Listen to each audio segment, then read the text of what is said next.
नमस्कार दोस्तों, स्वागत है एक बार फिर से इस नए वीडियो में। और आज के इस वीडियो में हम लोग बात करेंगे सर्कुलर लूप पे मैग्नेटिक फील्ड कैसे फाइंड करते हैं। ठीक है, हम लोग चैप्टर कौन सा पढ़ रहे थे? Moving charge and magnetic field. ठीक है, और बहुत सारी बेसिक चीजें हमने यहाँ से समझी कि मैग्नेटिक फील्ड कैसे फाइंड करना है, कैसे फाइंड नहीं करना है, कहाँ से क्या लेना है। बायोसावर्ट देखा हमने, ऑस्ट्रेट देखा, और बेसिक चीजें हमने पहला वाला लेक्चर कवर किया था। ठीक है, 20-21 मिनट का वो लेक्चर था। अब इसमें हम लोग आगे इसी के, जब बायोसावर्ट हमने पढ़ लिया तो अब इसकी एप्लीकेशन का हम लोग इस्तेमाल करना सीखेंगे, कैसे इसका एप्लीकेशन करेंगे। और उसके लिए आपको पहली हेडिंग लगानी पड़ेगी, वो लगानी पड़ेगी magnetic field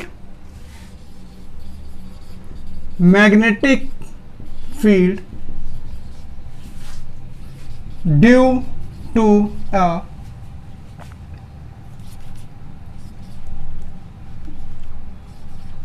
circular current carrying wire. ठीक है, तो यदि मैं मान लूं कि एक क्या ले लूं, मैं वायर ले लूं और जिसको क्या कर दूं, मैं थोड़ा सा गोल कर दूं। ठीक है, ये ले लो एग्जांपल, लो डेमो, ये वायर है और इसको मैं क्या करता हूं, ऐसे गोल कर दे रहा हूं। ठीक है, क्या कर दिया मैंने, ऐसे मान लो गोल। देखो ये ऐसे भी बन सकता है, ऐसे भी बन सकता है, और गोल तो बन ही सकता है जो बन सकता है। दो डायग्राम इसके बन सकते हैं भैया। कुमार मित्तल इस तरीके का डायग्राम दिया हुआ है, बन जाएगा। ठीक है, तो इस तरीके का डायग्राम दिया है, तो उसमें भैया ये और इसमें क्या होगा, ऐसे और ऐसे। दोनों डायग्राम में कोई डिफरेंस नहीं है, बस यहां से क्या होगा, हमें पता चल जाएगा करंट यहां से एंटर हो रहा है, यहां से फ्लो हो रहा है, और यहां पे दोबारा निकल जाएगा। यहां से करंट पता नहीं चलेगा कहां से एंटर होगा, पर हम कंसीडर करके चलते हैं कि करंट ऐसे चल रहा होगा। ठीक है, तो हम लोग इस वाले डायग्राम पे काम कर लेंगे तो आपको समझ में भी आएगा। ठीक है, यूपी बोर्ड वाले परेशान ना हो, इसका जो डेरिवेशन बनेगा कि चुंबकीय क्षेत्र में वृत्ताकार लूप पे चुंबकीय क्षेत्र, हेडिंग बना ली हिंदी मीडियम वाले, वृत्ताकार लूप पर चुंबकीय क्षेत्र। बहुत बढ़िया डेरिवेशन है और बहुत अच्छे से समझेंगे हम। कुछ मोटी मोटी बातें समझ लेते। अच्छा ये बताओ भैया, ये आप गोला दिख रहा है ना, गोला है, गोले की परिधि कितना होता है, या फिर मैं एरिया परिधि बोलूंगा कितना होगा, 2 पाई और r, इतनी होती है। ये बहुत, ये रेडियस है, ये क्या है रेडियस। तो मैं मान लो रेडियस कितनी है, a है, तो भैया ये है तो ये भी क्या है a, तो ये भी क्या है, ये भी क्या है, सब सेम हो। बहुत बढ़िया। मैं मान लेता हूं इसमें करंट फ्लो कर रहा है और एक छोटा सा एरिया dl ले लेता हूं। ठीक है, छोटा सा एरिया, तो ये छोटा सा एरिया ये भी हो सकता है, ये भी हो सकता है, ये भी हो सकता है, ये भी, बहुत सारे हो सकते हैं। तो हमें ये इस पूरे सर्किट पे, यानी इस पूरे लूप पे हमें मैग्नेटिक फील्ड फाइंड करनी है। तो पूरे लूप के लिए जब हम एक, ये वायर ही तो है, ये वायर को है जो उसे मोड़ दिया गया, तो जाहिर सी बात है मैं बायोसावर्ट का रूल तो अप्लाई कर ही सकता हूँ। बहुत बढ़िया, अप्लाई कर सकते हैं। हाँ सर, अप्लाई कर सकते हैं, लगाओ फिर बायोसावर्ट।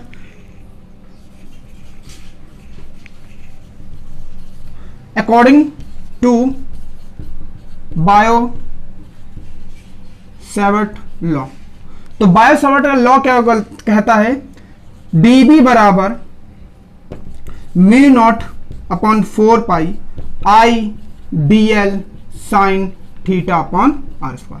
सभी लोग बहुत अच्छे से समझे मैंने dB क्यों लगाया भैया। मैं मान के चला इस छोटे वाले एरिया के लिए मैं सब कुछ काउंट कर रहा हूं। ठीक है, जब पूरा निकालना होगा तो कुछ नहीं, मैं इंटीग्रेशन कर दूंगा, बस हो जाएगा हमारा काम। बहुत बढ़िया। अब मुझे ये बताएं, इसका डायरेक्शन चेक करें पहले डायरेक्शन।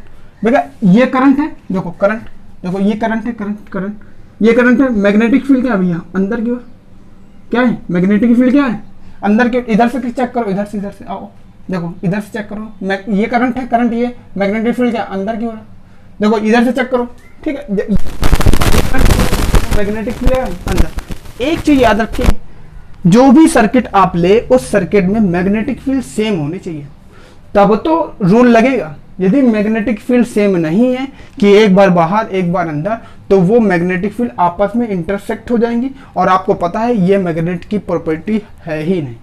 मैग्नेटिक की जो मैग्नेटिक फील्ड लाइंस होती है, जो चुंबकीय बल रेखाएं होती है, वो कभी भी एक दूसरे को काटती नहीं है, एक दूसरे से टेंजेंट नहीं बनाती है। बोलो हाँ कि ना? बहुत बढ़िया।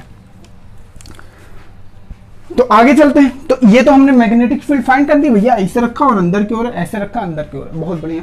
अब मुझे ये बताओ कि यहाँ पर आई होगा, आई फ्लो हो रहा होगा, आई फ्लो हो रहा है ना, यहाँ पे आई फ्लो हो रहा, ये देखो आई हो रहा, तो इसका डीएल क्या होगा बेटा? इसी के डायरेक्शन में डीएल ले लूं मैं, ऐसे डीएल ले लो, ठीक है। तो ये डीएल है, तो यहाँ पर कहीं लगा होगा मैग्नेटिक फील्ड, अंदर की ओर बोल रहा हूँ ना, तो मैग्नेटिक फील्ड अंदर बेटा, अंदर 90 एंगल बना रहा कि नहीं आ रहा? अब कहोगे सर ये आपने कैसे ले लिया कि डीएल के प्रोपोर्शनल आपने यानी परपेंडिकुलर बी को ले लिया? तो मैं बता के आऊँ भैया, बी प्रोपोर्शनल क्या होगा? डीएल होगा। ये प्रॉपर्टी आपको याद ही रखना है, या एजम्पशंस करके मान लेना है कि बी हमेशा परपेंडिकुलर होगा डीएल के। पर जब एम्पियर्स रूल पढ़ेंगे तो वहां पर डीएल बदल जाएगा, वहां पर भी बताएंगे, परेशान ना हो, वहां डीएल बताएंगे, क्योंकि वहां सर्किट ही पूरा क्या हो जाएगा? चेंज हो जाएगा। अभी सर्किट आप ऐसे देख रहे हो, वहां सर्किट ऐसे हो जाएगा, ऐसे। तो फिर तुम ऊपर से झांकोगे कि ये गोला ये होगा, अभी जो आपको ऐसे दिख रहा, फिर क्या होगा? ऐसे देखना पड़ेगा, अच्छा ये ऐसा है, ठीक है। तो वहां पर चीजें फिर जाहिर सी बात है, गोला बदलेगा तो मैग्नेटिक फील्ड भी क्या हो जाएगी? बदल जाएगी, तो फिर लेंथ भी बदल जाएगी भाई। अब लेंथ को ऐसे तो मैग्नेटिक फील्ड भी ऐसे हो जाएगी। तो वहां पर तीन चीजें एम्पियर लूप में जब एम्पियर लॉ पढ़ाएंगे तब उसमें तीन चीजें मैं बताऊंगा, उसे याद रखना। अब तो ये क्लियर हो गया कि भैया यहाँ से थीटा मुझे कितना मिल रहा है? 90 डिग्री मिल रहा है। थीटा कितना मिल रहा है? 90 डिग्री। आओ इधर है, तो थीटा मेरे पास 90 डिग्री, इधर तो फटाक से यहाँ पे, तो डीबी बराबर कितना हो जाएगा? Mu not upon 4 pi I DL sine 90। और बचपन में पढ़े हैं साइन 90 के मान 1 होता, नहीं पढ़े तो कहीं पर ये जो माथा है ना, इसको कहीं पटक मारो, ठीक है। और ना पटकना हो कोई दिक्कत नहीं, तुम्हारा सर है, पर 90 वैल्यू पता होनी चाहिए। साइन 90 की वैल्यू भैया कितनी होती है? बायो वाले जरूर याद रखें, साइन 90 वैल्यू कितनी होगी? 1, ठीक है। तो भैया ये यहां से खत्म, तो डीबी बराबर कितना आ गया? Mu not upon 4 pi I DL upon R square. अब हमें ये सर्किट का मिला ना, इतने का मिल गया मैग्नेटिक फील्ड। भैया इसका भी निकाल लेते हैं, भैया इसको भी निकाल। तो इसके लिए क्या करेंगे हम लोग? इंटीग्रेशन करेंगे। क्या करेंगे? समाकलन।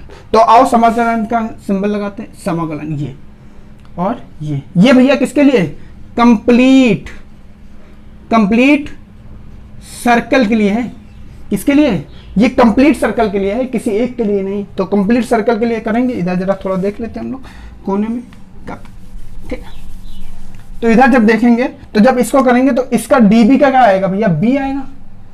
डीबी का क्या आएगा? बी आ जाएगा। और तुम्हें पता है ये कांस्टेंट वैल्यू बाहर फेंको इसको फटाक से। और मुझे ये बताओ क्या ये आर सब में बराबर नहीं है? यहाँ पर भी, यहाँ पर भी, यहाँ पर भी, यहाँ पर भी, यहाँ पर, तो आर भी कांस्टेंट हो जाएगा। इसको भी बाहर फेंको फटाक से, आर स्क्वायर। अंदर क्या बच रहा है? देखो अंदर बच रहा है आई। आई क्या है भैया? सब में, पूरे सर्किट में आई इक्वल है ना, तो वो भी कांस्टेंट, भगाओ इसको बाहर, बचा के अंदर डीएल, ठीक है। अब डीएल का इंटीग्रेशन कितना होता है भैया? मैं आपको बता देना चाहता हूं, ये ज्ञान की बात है, किसी को बताना नहीं। ये क्या होता है? एल होता है। क्या होता है? एल। अब मुझे ये बताओ, ये पूरे सर्किट की लेंथ कितनी थी? एल ही तो थी। एल लंबाई का तार लिया था ना, ये वाला, ये तार जब इसको मोड़ा तो ये एल लंबाई का तार ले लिया, पूरी एल थी। अब एल किससे रिप्रेजेंट हो रहा? परिधि से। तो रख दो एल की वैल्यू कितनी रखेंगे? 2 पाई और आर। बोलो हाँ कि ना? काटो पीटो जरा। तो देखो ये से ये गए, ये से ये गए, और ये से सटा बाहर, कितना बचा? 2। अब बेटा बी बराबर कितना है? Mu not upon 2 I upon R. ये क्या आ गया तुम्हारे सर्कुलर लूप के लिए डेरिवेशन। नहीं दिख रहा हो, इधर लिख दे रहा हूं। बी बराबर mu not upon 2 I upon R. आपको ये बात समझ में आ रही है? ये पूरे सर्कल के लिए है, पूरे सर्कल के लिए। किसके लिए? पूरे सर्कल के लिए है। तो मैं बोल सकता हूं क्या ये 2 पाई के लिए है? पूरा सर्कल पे एंगल कितना बन रहा है? 360 बन रहा है, तो ये 2 पाई के लिए है। यदि मुझे एक डिग्री के लिए निकालना तो 1 डिग्री के लिए आओ, 1 डिग्री के लिए क्या होगा?